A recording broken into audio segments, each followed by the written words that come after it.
Tendemos a contar mais verdades ou mais mentiras? Mais verdades. Existe alguém que é verdadeiro o tempo inteiro? Só que não é normal. Na democracia existe verdade? Não muito.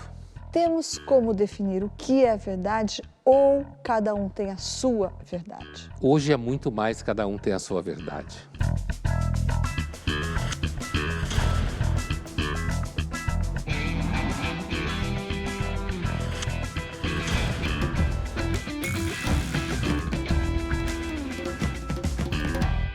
Estamos iniciando mais uma edição do Linhas Cruzadas, hoje para falar sobre por que não existe verdade na democracia. Oi, Pondé. Oi, Thaís. Pondé, essa é uma afirmação que a gente está fazendo. Não existe verdade na democracia. E isso soa um pouco herético, para não dizer antidemocrático. Não é? Herético sim, antidemocrático não. Então diz aí, de onde vem essa hipótese e por que ela não é antidemocrática? Ela é porque o fato de você dizer que é difícil estabelecer a verdade na democracia não significa que você consegue estabelecer a verdade fora da democracia, certo? Então, agora, essa afirmação é aquele tipo de afirmação que em filosofia a gente chama de hiperbólica. Já vou traduzir em miúdos. Uma afirmação hiperbólica é quando você faz uma afirmação super radical e que a intenção, na realidade, é capturar a atenção de com quem você está falando. Primeiro, a gente ia organizar um pouco a casa. Assim. Primeiro, há razoáveis elementos históricos para apontar isso, né?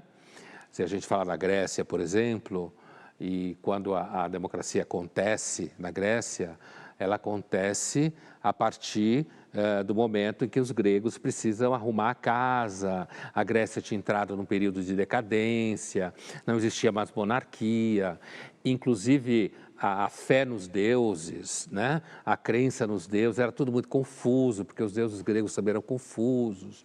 Então, havia, digamos assim, um déficit de institucionalidade. A democracia surge em Atenas como uma tentativa de estabelecer algum acordo entre as grandes famílias poderosas, entre elas a do Platão, por exemplo, certo? E essas grandes famílias, elas brigavam entre elas, cada um tinha o seu interesse. Então, o que vão fazendo os grandes legisladores atenienses? Eles vão criando um modelo de dividir o poder entre os cidadãos e um sistema meio de rodízio para dizer quem foi mais votado, a ideia que foi mais votada que vence, você perdeu a votação, então você perdeu o poder, e isso pode mudar. Isso foi criando, inclusive, uma coisa que a gente conhece muito bem, que é a tradição sofista. Né? Sofistas eram filósofos que afirmavam que a verdade absoluta não existe. O homem é a medida de todas as coisas. Protágoras. Mas os sofistas eram mal vistos naquela época. Durante muito tempo. Naquela época não necessariamente, eram mal vistos por Platão. Né? Como quase enganadores. E esse aí, Platão, era claramente antidemocrático, né? Achava que a democracia degenerava em demagogia. Mas eles eram mal vistos por Platão, ou talvez mesmo por Sócrates, porque eram vistos como enganadores, davam aula de retórica, né? Afirmavam que não existe verdade absoluta, e os sofistas, na verdade, eles estavam super envolvidos com a democracia, super a favor da democracia, porque eles ganhavam dinheiro com isso, mas não só por isso, porque há uma ideia profunda nessa história, né? A ideia é a seguinte: se não existe mais verdade dos deuses, se isso começa a rachar, né? Se você não está conseguindo estabelecer quem manda e quem obedece, né? Se tudo agora depende de acordo entre homens, e a gente sabe muito bem como isso até hoje, se tudo depende do acordo entre homens, então aquilo que vai ser tomado como verdade precisa ser decidido entre os homens. E não é à toa que nesse momento os gregos também inventam o que a gente poderia chamar de tribunal do júri, né? E os gregos são preocupados em criar leis para organizar a bagaça, né? esse processo de criação de leis, quando a democracia está no seu auge, vai ser realizado pela Assembleia. Entende?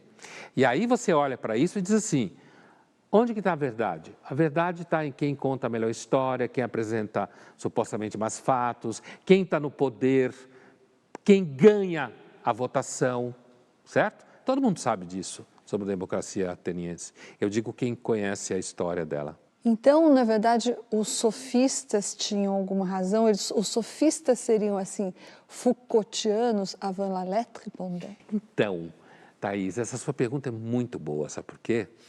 Porque com essa pergunta você não só traz a discussão para hoje, né? Como você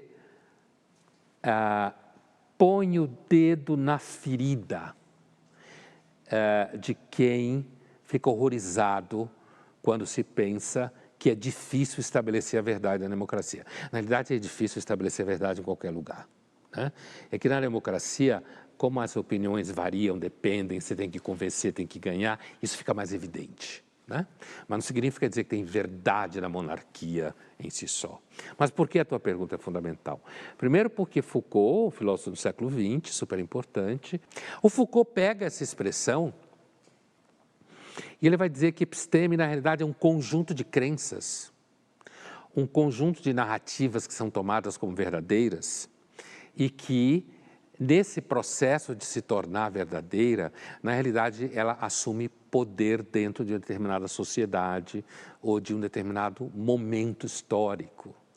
O que o Foucault está dizendo? O Foucault está dizendo que conhecimento é política. E não é estático. Ele se transforma e tem uma relação de poder nele. Quem manda acaba determinando o que é episteme, né? Não só quem manda no sentido de ser rei ou presidente da república, mas aquele conjunto de crenças que estabilizam por um certo tempo, que é repetido pela universidade, pelos intelectuais, pela imprensa e que vai se constituir na verdade, episteme, né? Absoluta, mas que o Foucault está dizendo que na realidade é um jogo político. E que dura por uma determinada época. Sim. É uma matriz de pensamento que dura por um certo tempo. E que você pode agir sobre ela para mudá-la, certo? Mas por que ao mesmo tempo a tua pergunta atualiza o problema, falando Foucault, e ao mesmo tempo toca numa ferida? Sabe por quê?